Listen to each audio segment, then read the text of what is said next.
pretty healthy paycheck. I'll never see that. So capitalism still can work, and they can still get the benefits and the fruits of their labor if they want to take that chance and that risk. But there's a sacrifice for everybody. Rather than putting the sacrifice on the university to try to figure out a way to pay it, the athlete can take the sacrifice and the risk and go make the money.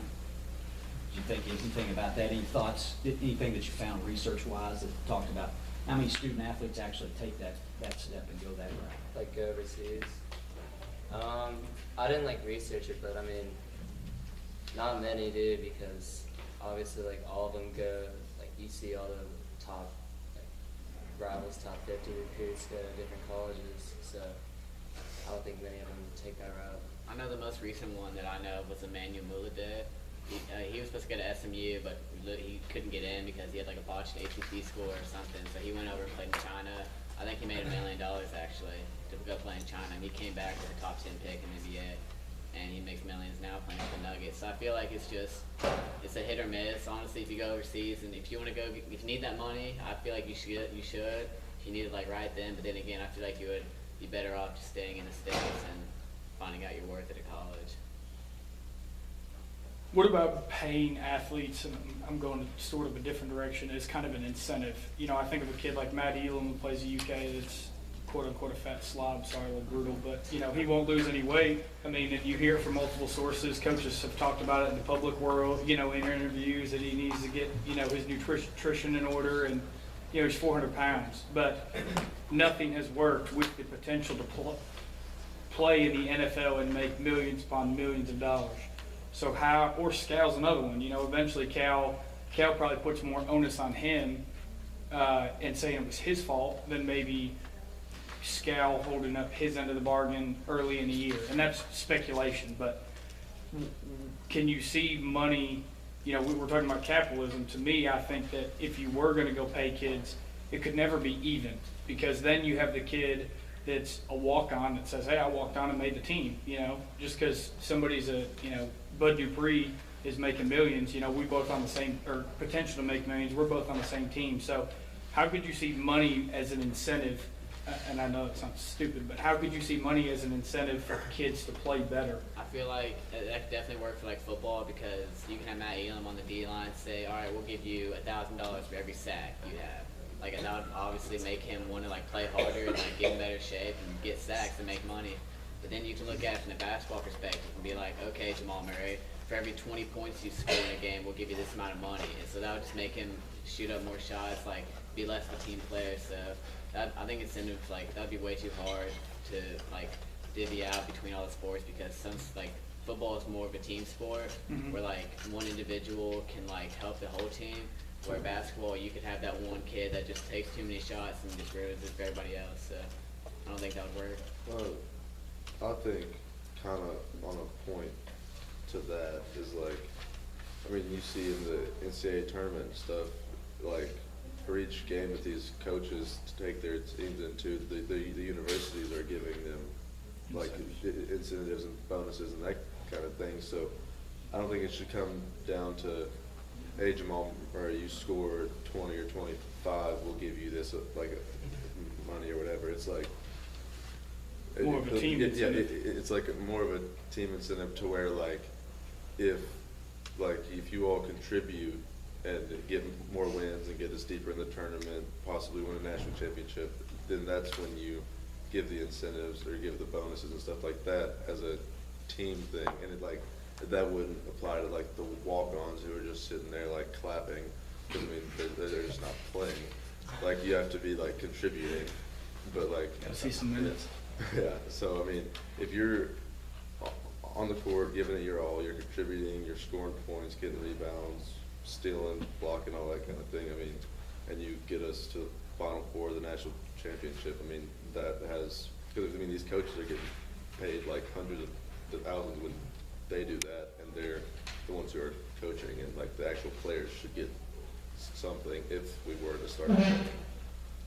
I think if we did like incentives like that too, kids would stay in school more instead of like being one and dones like they are now. Because basically they're just one and dones because they want to be paid. So if we paid him right now, then I think, or it depends how much we paid him actually, then it'd stay in school longer.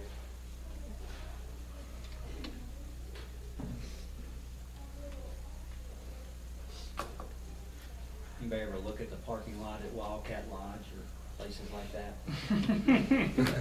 How do those guys drive those kind of vehicles right now? Well, I mean, that's What was another. the time? Yeah, we gotta go.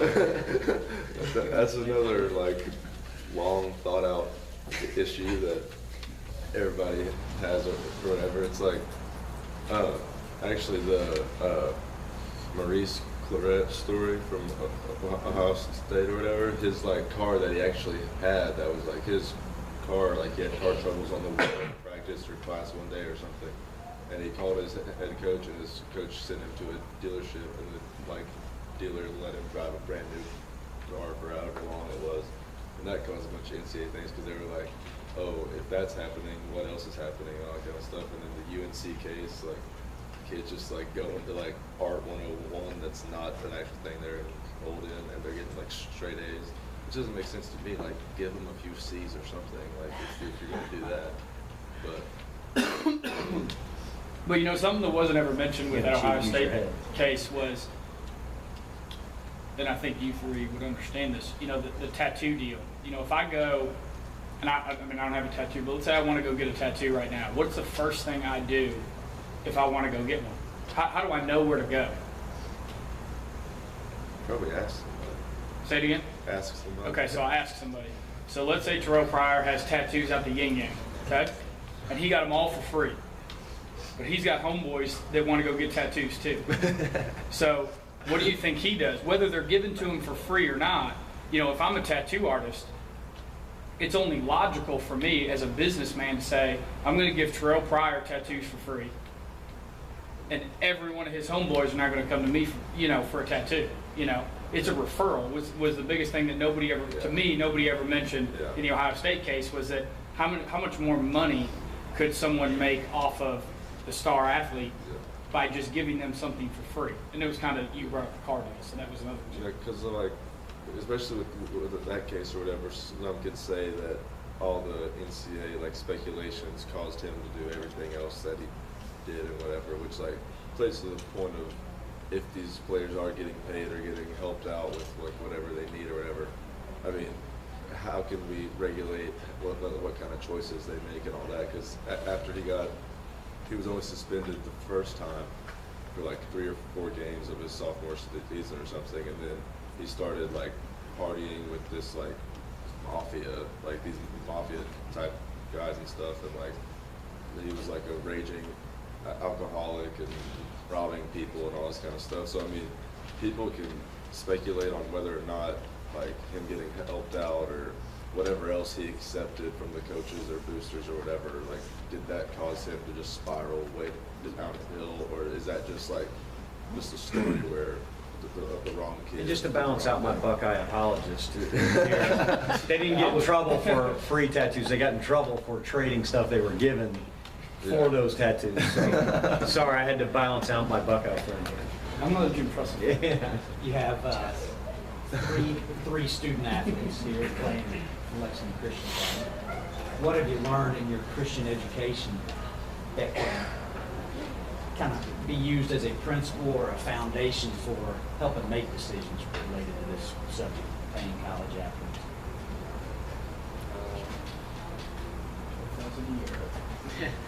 I don't know, just like,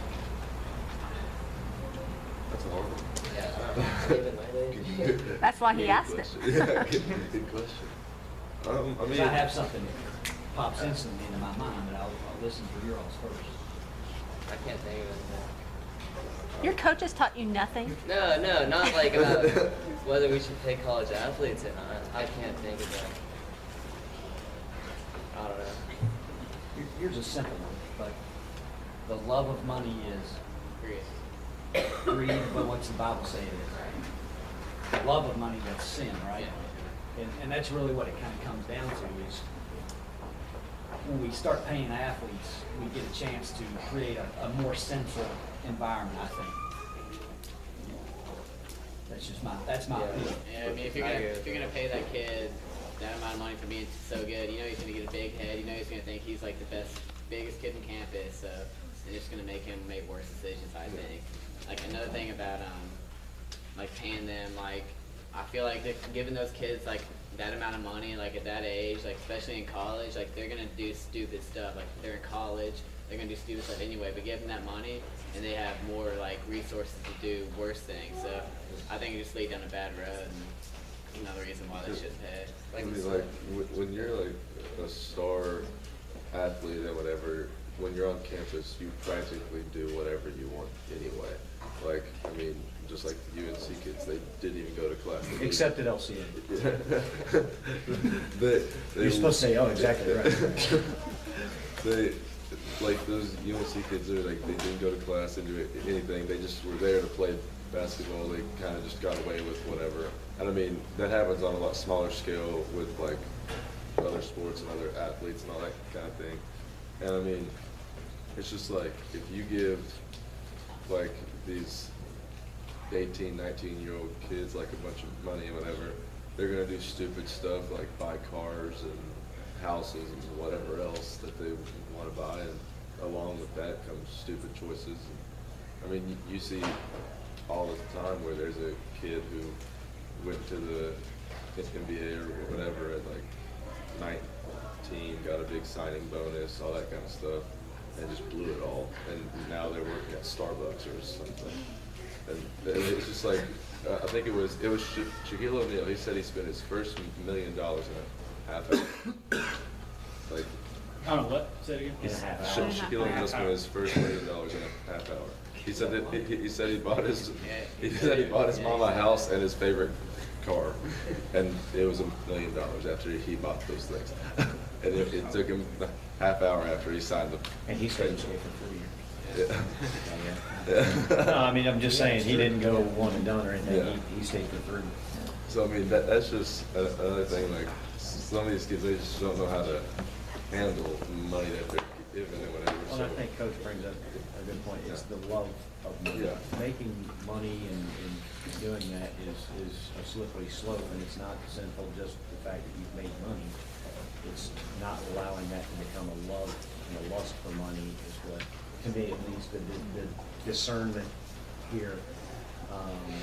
And it's just harder and harder the more you do. Yep.